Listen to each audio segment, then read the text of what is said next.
नमस्कार दोस्तों, आप लोगों को स्वागत है आपके अपने YouTube channel Aishwarya computer classes. मैं M Kumar, director of Aishwarya classes. जैसा कि मैंने बताया था कि आप लोग लिए मैराथन क्लास लेके आऊँगा SSC GD के लिए, और वो मैं लेके आया। मैं बताना चाहता हूँ दोस्तों कि 2 दिन मेरा तबीयत सही नहीं होने के कारण मैं वीडियो नहीं अपलोड कर पाया, तो मुझे माफ़ कीजिएगा, क्षमा कीजिएगा। और जैसे ही मैं थोड़ा ठीक हो गया आप लोग के लिए नया वीडियो लेके आया हूँ प्रीवियस ईयर क्वेश्चन का, जो ये रहा। देखिए प्यारे, जैसा कि ये SSC GD 1 फरवरी 2nd शिफ्ट में पूछा क्वेश्चन है। पहले मैं क्वेश्चन को पढ़ता हूँ, समझाता हूँ और फिर मैं इसको सॉल्व करता हूँ। किसी वस्तु के अंकित मूल्य पर 10% और 12% की क्रमिक छूट के बाद उसे 9,504 रुपए में बेचा जाता है, तो उस वस्तु का अंकित मूल्य ज्ञात करना है। काफी आसान है दोस्तों, अब देखो आप लोग बिल्कुल समझ में आएगा। और कहीं भी अगर कुछ भी प्रॉब्लम हो समझने में आप लोग कमेंट्स में जरूर मुझे बताइएगा, ठीक है। जैसे मैं इसको सॉल्व कर रहा हूँ, देखो ध्यान से। अंकित मूल्य निकालना दोस्तों, तो अंकित मूल्य को मान लेते हैं मार्क प्राइस MP। अच्छा, पहला डिस्काउंट कितना है? 10%, तो 10% डिस्काउंट 90% दे छोड़ रहा है, 90/100। अगला डिस्काउंट कितना है? 12%। 12% डिस्काउंट देना मतलब कितना अदा करना पड़ रहा है? 88%। 88/100। इसका मूल्य क्या है, कितना बेचा जा रहा है? तो 9,504 रुपए। दोस्तों मैं बताना चाहता हूँ कि किसी में अगर छूट दे, जैसे 100 रुपया में 10% 10 रुपये का छूट देता है, तो यानी कस्टमर को 90 रुपया दुकानदार को देना पड़ता है। अगर दुकानदार 10 रुपया छोड़ता है यानी 90 रुपये में वो सामान को बेचेगा। तो मैं उसी को लेकर आया हूँ। मार्क प्राइस पे वो पहले 10% छूट दे रहा है, मतलब 90% ले रहा है, तो 90/100। फिर एक और छूट दे रहा है वो 12% यानी 88% ले रहा है, तो 88/100। और इसका बेच रहा है कितना में? तो 9,504 रुपए। तो पता करना है कि उस वस्तु का अंकित मूल्य क्या है। तो देखो दोस्तों, 0 से 0 में काट देता हूँ। अब मुझे दिख रहा है कि ये 11 से कट जाएगा। 11 8 88, 11 से 11 8 88, 7 11 6 66, 11 4 44। अब जैसा कि दिख रहा है कि 8 से कट जा रहा है, तो 8 से काट देता हूँ। 8 एकम 8, 0 8 8 64। अब जैसा दिख रहा है वो 9 से कट जा रहा है, कितना बार में? तो 12 बार। 12 में 108। MP कितना आ गया? तो 100 गुना 10 गुना 12 यानी 12,000। 100 गुना 10 गुना 12 यानी 12,000। 12,000 कितना ऑप्शन में है? तो D नंबर में आंसर। मैं प्यारे, मैं आशा करता हूँ कि आप लोगों को समझ में आ गया होगा, काफी अच्छा लगा होगा। मैं किसी भी मैथ्स का क्वेश्चन में ज्यादा नहीं लिखूंगा, और मैं चाहूंगा कि आप लोग भी ज्यादा लिखें। मैथ्स बनता नहीं दोस्तों, मैथ्स दिखता है। मैथ्स आप लोग दिखेगा, मैथ्स काफी आसान तरह से समझ में आएगा आप लोगों को। आप हमको फॉलो करते रहो, आप चैनल को लाइक करो, सब्सक्राइब करो और शेयर करो, और सारे वीडियो मेरा देखा करो। अगर आपको मैथ्स काफी इजी नहीं रहा तो आप लोग बोलो। देखो प्यारे, मैंने आप लोगों को चतुर्थानुपाती का क्वेश्चन बताया था, और फिर से एक चतुर्थ क्वेश्चन दिख रहा है। 7,4 और 7 का चतुर्थानुपाती क्या है? तो अनुपात समझ से आपका क्वेश्चन रहेगा ये GD में। ये भी SSC GD 1 फरवरी 2nd शिफ्ट में पूछा क्वेश्चन है। तो मैं आपको बता चुका हूं, और मैं चाहता हूं कि इस क्वेश्चन को आप लोग कमेंट सेक्शन में बना के बताइए इसका रिजल्ट क्या आएगा। ये आप लोगों के लिए मैं होमवर्क करता हूं, इस क्वेश्चन को मैं होमवर्क करता हूं। ये होमवर्क रहा, आप लोग कमेंट सेक्शन में बना के बताना कि इसका आंसर क्या आएगा। देखिए प्यारे, नेक्स्ट क्वेश्चन। 2 संख्या का HCF 6 है, उनका LCM 2,53,080 है। यदि पहली संख्या 4 है, 218 है, तो दूसरी संख्या ज्ञात करें। ये भी प्रीवियस ईयर में पूछा क्वेश्चन है प्यारे। मैं ये भी काफी आसान से बताऊंगा आप लोगों को। हम पहले ही बताए थे कि ज्यादा लिखना मुझे पसंद नहीं है, और मैं कोशिश कर रहा हूं कि आप लोग भी ज्यादा लिखना ना पड़े मैथ को। देखिए ध्यान दीजिए। तो प्यारे, एक फॉर्मूला बोलो या जो बोलो, फॉर्मूला होता है कि पहली संख्या गुना दूसरी संख्या बराबर HCF गुना LCM होता है। HCF गुना LCM होता है। अब जैसा जो दिया हुआ है मैं इसको सेट करते जाऊंगा। पहली संख्या दिया हुआ है, तो हाँ सर 4,218। दूसरी संख्या निकालना है। HCF दिया हुआ है, जी सर बिल्कुल 6 दिया हुआ है। LCM दिया हुआ है, जी सर 2,53,080 दिया हुआ है। अब इसको काटना है, तो बहुत लड़के देखते हैं काटने ही परेशान होते हैं, उनसे कटता नहीं। और जो क्वेश्चन 10 सेकंड 12 सेकंड लगना चाहिए, उसमें वो लोग 35 सेकंड 40 सेकंड 1.5 मिनट 2 मिनट लेते हैं। तो देखो सबसे दिख रहा है कि 6 से कट जाएगा, 6 से कट जा रहा है। 6 7 42, 0 6 18। अब ये साफ साफ दिख रहा है कि 0 है, तो ऑप्शन में 0 रहेगा ही। इसका इकाई अंक क्या है? इसका इकाई अंक क्या है प्यारे? 3। 3 को किससे गुना करे कि 8 आए? तो 3 6 18, 3 6 18। 3 को किससे गुना करे कि इकाई अंक में 8 आए? तो 3 6 18। अब इसको हम 6 से गुना करेंगे तो 3 6 18, किससे गुना करना है? 6 से। ऑप्शन नंबर किसमें 6 है और 6 के साथ क्या आना चाहिए? तो 0 आना चाहिए। 6 के साथ क्या आना चाहिए? तो 0 आना चाहिए। 6 के साथ 0 किसमें है? 360 आंसर। देखिए प्यारे, नेक्स्ट क्वेश्चन में लिखा हूं आप लोगों के लिए बोर्ड पर। एक स्कूटर की कीमत में 20% की कमी की गई और इसकी कीमत 72,000 रुपया है। इसका मूल्य क्या था? कोई स्कूटर है जिसके मूल्य में 20% कम कर दी, उसके मूल्य में 20% कम कर दी गई, उसका इसको 72,000 रुपया हो गया इसका मूल्य। तो पहले इसका मूल्य क्या था वो पूछ रहा है। प्यारे, अभी अगर आप लोगों को नौकरी लेना है सेंट्रल गवर्नमेंट या स्टेट गवर्नमेंट का, तो मैं बताना चाहता हूं तो कोई भी एग्जाम निकालने के लिए अभी मैथ्स बहुत इंपॉर्टेंट है। मैथ्स सब्जेक्ट बहुत इंपॉर्टेंट है आप लोगों के लिए, ठीक है। इसलिए मैं चाहता हूं और मैं बताना चाहता हूं आप लोगों को कि मैथ्स को आप लोग अपना बना लो। मैथ्स को अपना बनाओगे तो कोई भी कम्पिटिटिव एग्जाम आसानी से निकलेगा आप लोग। और मैथ्स को अपना बना लो मतलब मुझे भी अपना बना लो। इसलिए इस चैनल को लाइक कर दो, सब्सक्राइब कर दो और शेयर कर दो। और कुछ भी अगर बोलना हो तो कमेंट्स में आके जरूर बताना आप लोग। देखो प्यारे, इस क्वेश्चन में बताने जा रहा हूँ, इसमें भी मैं एक ही लाइन लिखूंगा, आप लोग काफी आसान से बताऊंगा। कोई भी क्वेश्चन मेरा कोई भी क्वेश्चन लंबा नहीं जाएगा। देखो फिर मैं बता देता हूँ, मैथ बनता नहीं, मैथ दिखता है। देखो मैं दिखाता हूँ। हम लोग मान लेते कि पहले मूल्य 100% था। कितना था प्यारे? तो 100%। 20% कम कर दे। कितना कम कर दे? 20%। यानी 1 तो मेरा 20 कम कर दिया, यानी 80% हो गया। 80% का वैल्यू कितना है प्यारे? तो 72,000। 80% का वैल्यू कितना है? 72,000। तो 100% का वैल्यू निकालना है। 100% का वैल्यू निकालना है। अब साफ साफ दिख रहा है कि 0 से 0 कट गया, 8 से कट गया, कितना बार में? तो बोलो 900 बार में। कितना बार कट रहा है? 900 बार। यानी इसका 900 गुना कर दो, इसका 900 गुना कर दो, 900 पे 2 0, 90,000। 90,000 आंसर। काफी आसान है। देखिए प्यारे, नेक्स्ट क्वेश्चन को, एक बेलन का आयतन ज्ञात कीजिए जिसकी ऊंचाई 56 सेंटीमीटर और आधार की त्रिज्या 28 सेंटीमीटर है। ये क्षेत्रफिति मेंसुरेशन का क्वेश्चन है 3D का। तो मैं बता दूं आप लोगों को कि अगर आप लोग SSC GD का इस बार भी एग्जाम देने वाले हैं तो मेंसुरेशन से 1 या 2 क्वेश्चन आएगा ही आएगा। मेंसुरेशन से 1 या 2 क्वेश्चन 110% आएगा। अब मेंसुरेशन क्वेश्चन बनाने के लिए सबसे मेन इंपॉर्टेंट क्या है? फॉर्मूला, सूत्र आप लोग याद रखना काफी जरूरी है। आपको बेलन का आयतन पूछा है। बेलन का आयतन होता है पाई आर स्क्वायर एच। बेलन का आयतन क्या होता है? Pi r square h. Pi r square h, ये बेलन का आयतन होता है। ये क्या होता है? बेलन का आयतन। हम आयतन को भी से डिनोट करते हैं, भी, क्योंकि प्यारे मुझे ज्यादा लिखने का हैबिट नहीं है, ठीक है। मैं काफी कम लिखना पसंद करता हूँ।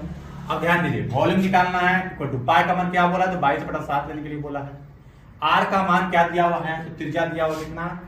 तो 28 सेंटीमीटर। तो 28 गुना 28 ले लेते हैं। ऊंचाई हाइट कितना दिया हुआ है? तो 56 सेंटीमीटर दिया हुआ है। 56 सेंटीमीटर काटिए, 7 8 56। अब क्या करते हैं अधिकतर स्टूडेंट्स, इसको मल्टीप्लाई करने लग जाते हैं। मल्टीप्लाई नहीं करना है कभी भी, इसका इकाई अंक चेक करेंगे। क्या करेंगे? इकाई अंक चेक करेंगे। देखिए ध्यान से, 8 को 8 से गुना करें तो 8 64, इकाई अंक 4। 4 से 8 से गुना करें तो 4 32, इकाई अंक 2। और 2 को 2 से गुना करें 2 दूना 4, इकाई अंक क्या आएगा? 4। इकाई अंक क्या आएगा प्यारे? 4। अब ऑप्शन में किसमें लास्ट में 4 इकाई में? तो 4 सी में आंसर। इस क्वेश्चन देखिए, नेक्स्ट क्वेश्चन। 40% वार्षिक दर से उधार दी गई निश्चित राशि पर 1 वर्ष के लिए अर्धवार्षिक रूप से देय चक्रवृद्धि ब्याज और 1 वर्ष के लिए साधारण ब्याज के बीच का अंतर 200 रुपया है, तो राशि ज्ञात करना है। यहाँ प्यारे राशि नहीं है आपके पास, चक्रवृद्धि ब्याज और साधारण ब्याज का अंतर दिया हुआ 200 रुपया। 1 साल का बाद बोला, लेकिन ब्याज का दर क्या हो रहा है? अर्धवार्षिक संयुक्त हो रही है। तो आपको निकालना है कि राशि क्या है। रेट ऑफ इंटरेस्ट दिया हुआ कितना? तो 40%। तो देखिए प्यारे, हम पहले बताते क्या वो लाइन में सबसे बताएंगे। तो देख लो, 1 वर्ष का बाद बोला है तो गोटा गोटी 1 ले लो, बट ब्याज की दर अर्धवार्षिक संयुक्त हो रही है तो इसको 2 भाग में बांट दो, अर्धवार्षिक। अब ये हो गया 6 महीना के लिए, अब ये 6 महीना के लिए। अब ये रेट ऑफ इंटरेस्ट कितना दिया हुआ है? 40%। और 1 साल के लिए रेट ऑफ इंटरेस्ट 40% है तो 6 महीना के लिए उसका आधा 20% हो जाएगा। काफी सिंपल, यानी रेट ऑफ इंटरेस्ट कितना हो जाएगा? 20%। आपको निकालना क्या है? मूलधन। तो मूलधन मान लो 100%। मूलधन कितना मानोगे? 100%। अब बोलो 100 का 20% कितना हो जाएगा? 100 का 20% कितना हो जाएगा? तो 20 हो जाएगा। और 100 का 20% कितना हो जाएगा? तो 20 हो जाएगा। यहाँ पे 0 हो जाएगा। और फिर 20 का 20% कितना होगा? तो बोलो 4 हो जाएगा। आपके पास क्या दिया हुआ है? क्या दिया हुआ है, तो अंतर दिया हुआ, क्या दिया हुआ, अंतर दिया हुआ है। नीचे वालों को अंतर बोलते प्यारे। अंतर कितना है, तो 0 + 4 4, यानी 4% का मान दिया हुआ है 200, तो 100% का मान निकालने के लिए आपसे पूछा है। 4 का कितना गुना 200 है, तो बोलो 50 गुना। इसका 50 गुना निकाल दो, जो आएगा वो आंसर। इसका 50 गुना निकाल दो, जो आएगा वो आंसर। कितना आया, 5000। कितना आया, 5000। Option number D. काफी आसान है प्यारे। इस क्वेश्चन को देखिए प्यारे, बिल्कुल वैसे ही क्वेश्चन है। किसी धनराशि के 10% वार्षिक दर से 2 वर्ष के एसआई और सीआई का अंतर 40 रुपया है, तो धनराशि क्या है। बिल्कुल वैसे ही क्वेश्चन है जैसा क्वेश्चन मैंने अभी जस्ट थोड़ा देर पहले बताया आप लोग। तो ये क्वेश्चन मैं आप लोगों के लिए होमवर्क छोड़ रहा हूँ। आप लोग होमवर्क में इसको बनाना और कमेंट्स बताना कि इसका आंसर क्या आएगा। तो आप लोग होमवर्क नोट करें इस क्वेश्चन को LW में, और इसको जरूर बना के कमेंट्स में मुझे बताना कि इसका रिजल्ट क्या आ रहा है, इसका आंसर क्या आ रहा है, तो मुझे बताना, ठीक है। और कुछ भी अगर आपको कहना हो तो कमेंट में जरूर बताना। मेरा बताया हुआ सारा टाइप, सारा कंसेप्ट आप लोग मजा आ रहा है कि नहीं आ रहा है, कैसा आ रहा है, कमेंट में जरूर बताना प्यारे। मैं आप लोगों का वेट करूंगा। नेक्स्ट क्वेश्चन देखिए प्यारे, 9% वार्षिक दर से वार्षिक आधार पर चक्रवृद्धि होने वाले 30,000 रुपया का सीआई 5,643 रुपया बनता है, तो समयावधि वर्षों में ज्ञात करें। यानी ये चक्रवृद्धि ब्याज चैप्टर से है। क्वेश्चन बहुत अच्छे, इसमें कोई डाउट नहीं, क्वेश्चन लाजवाब है। इसमें आपको पीरियड ऑफ टाइम निकालना है। यहाँ आपको साफ साफ दिख रहा है कि मूलधन की राशि दी हुई, धन की राशि दी हुई है, आपको सीआई चक्रवृद्धि ब्याज दिया हुआ है, आपको रेट ऑफ इंटरेस्ट दिया हुआ है 9%। यानी आपको बताना है कि कितने समय का बात यहाँ बोला। देखो प्यारे, काफी आसान तरह से बताऊंगा आपको। अगर आपको ना समझ में आए तो आप कमेंट्स करना नीचे। बार बोल रहा हूँ, समझ में आना चाहिए। मेरा मेहनत आप लोगों को काम आना चाहिए। बहुत मेहनत से आप लोगों को बता रहा हूँ। रेडी, सबसे पहले देखो प्रिंसिपल कितना है, तो प्रिंसिपल कितना है प्यारे, तो 30,000। रेट ऑफ इंटरेस्ट कितना है, 9%। टाइम निकालना है, और सीआई क्या है, तो 5,643। मैं सीआई का क्वेश्चन आप लोगों को पहले बता चुका हूं पहले वीडियो में, आपको थोड़ा देख लेना, और नहीं समझ में आए तो मैं इसको बताता हूँ लाइन मेथड से। कैसे बताता हूँ, लाइन मेथड से। तो कितना टाइम है पता नहीं, अपने मन से लाइन लो और उसको 2 पार्ट में बांट दो। ये मान लीजिए 40 साल के लिए और 200 साल के लिए। लाइन मेथड है प्यारे, ये 40 साल का, ये 200 साल का। अब मैं अगर 2 साल इसको चेक करूंगा, अगर 2 साल में 2 बॉक्स में टैली कर जाता है तो रिजल्ट हो जाएगा, नहीं तो फिर मैं 3 बॉक्स लूंगा, 3 बॉक्स में टैली करेगा तो वो होगा, तो जिसमें टैली करेगा वही रिजल्ट होगा। देखो 30,000 का 9%, 30,000 का 9%, 1%, 300, 1%, 300, तो 9%, 2700। पहला साल 2700, दूसरे साल में एसआई 2700, पहला साल में एसआई, पहला साल में सीआई 0 मिलता है, और इसके दूसरे साल में इससे पहले जितना मिला 2700 का 9%, 9 7 63, 9 18 6 24, 243 रुपया। अगर सबको जोड़ के मैं देखता हूं तो वो सीआई कहलाएगा। क्या कहलाएगा, सीआई। सबको जोड़ के सीआई कितना आ रहा है, तो 2700 का तो 5400 और 200, 5643 रुपया। 5643 रुपया टैली कर गया प्यारी, 5643 रुपया जो टैली कर रहा है। या साफ साफ दिख रहा है कि 5643 रुपया टैली कर जा रहा है। कितने बॉक्स में टैली कर रहा है, तो 2 बॉक्स में टैली कर रहा है। कितने बॉक्स में टैली कर रहा है, 2 बॉक्स में। यानी कितने साल हो गया, 2 साल। कितने साल, 2 साल। आंसर काफी आसान है। देखिए दोस्तों, नेक्स्ट क्वेश्चन ये टाइम एंड वर्क का क्वेश्चन है। देखिए एसएससी डीडी 2023 से पूछा क्वेश्चन है। एस और जी एक साथ मिलकर एक काम को 8 दिनों में पूरा करते हैं। यदि एस अकेले काम करते हुए उसी काम को 10 दिनों में पूरा कर सकता है, तो जी अकेले उस काम को कितने दिनों में पूरा करेगा। काफी सिंपल क्वेश्चन है प्यारे। आप लोग देखना मेरे असाइनमेंट में ये क्वेश्चन है, सेम क्वेश्चन सेम डाटा, सिर्फ नाम चेंज है, ठीक है। देखो मैं कितना आसान से इसको बताने वाला हूं। रेडी, काफी आसान है, देखो ध्यान से। एस और जी, एस और जी दोनों मिलकर काम को कितने दिन पूरा करेंगे, तो बोलिए सर 8 दिन में, ठीक है। जबकि एस अकेले इस काम को कितने दिन करेंगे, एस अकेले इस काम को कितने दिन में कर रहे हैं, तो 10 दिनों में। तो सबसे पहले हम क्या करेंगे, 8 और 10 का लघुत्तम लेंगे। तो लघुत्तम निकालना मैं बताया था शॉर्ट में। 8 और 10 का लघुत्तम काफी सिंपल होता है। 10 का लघुत्तम कितना होगा, तो 40 होगा। कितना होगा, 40। तो यानी टोटल वर्क कितना होगा, 40 होगा प्यारे। जो दोनों का एलसीएम होगा वो टोटल वर्क होगा, ठीक है। इसको कहते हैं यूनिट मेथड। तो टोटल वर्क कितना हो गया, 40 यूनिट। अब 40 यूनिट मतलब कुछ मान लो 40 को कलम बनाना है, 40 तो किताब में कवर लगाना है, 40 तो गड्ढा खोदना है, 40 तो बेंच बनाना है, तो टोटल काम कितना हो गया 40। अब देखो, अब हम एफिशिएंसी निकालते हैं, कार्य क्षमता। अगर 40 काम करना है और 8 दिन पे काम को पूरा करना है, तो प्रत्येक दिन कितना कितना काम करेगा, तो 5 काम करेगा। और 10 दिन काम करेगा तो प्रत्येक दिन कितना कितना करना पड़ेगा, 4 काम करना पड़ेगा। यानी हम इसको आसान भाषा समझते हैं, 40 तो कलम बनाना है, 8 दिन में हमको बनाना है 40 तो कलम, तो प्रत्येक दिन कितना कितना कलम बनाना पड़ेगा, 5 कलम बनाना पड़ेगा। और 40 कलम बनाने के लिए 10 दिन हम कलम बनाएंगे, तो प्रत्येक दिन कितना कितना कलम बनाना पड़ेगा, तो 4 कलम बनाना पड़ेगा। काफी सिंपल है। हमको क्या पूछा है कि उस काम को जी अकेला कितना में पूरा करेगा। तो हम देख रहे हैं कि एस प्लस जी में एस को माइनस कर देंगे, एस प्लस जी में एस को माइनस कर देंगे, तो एस एस कैंसिल, तो बचेगा जी। एफिशिएंसी माइनस कर देते हैं, 5 में 4 माइनस कर देंगे, एफिशिएंसी कितना आएगा 1। हमको निकालना क्या है कि जी कितना दिन में काम करेगा, जी कितना दिन में काम करेगा। तो जी का काम निकालेंगे, क्या करेंगे, टोटल वर्क बटा जी का एफिशिएंसी।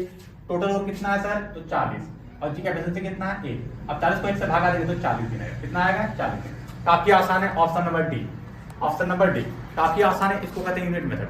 अगर नहीं समझ में आएगा तो कमेंट में जरूर बताना। मैं आशा करता हूं कि बहुत मेहनत से मैं बता रहा हूं, समझ में आप लोग आ जाना चाहिए। धन्यवाद।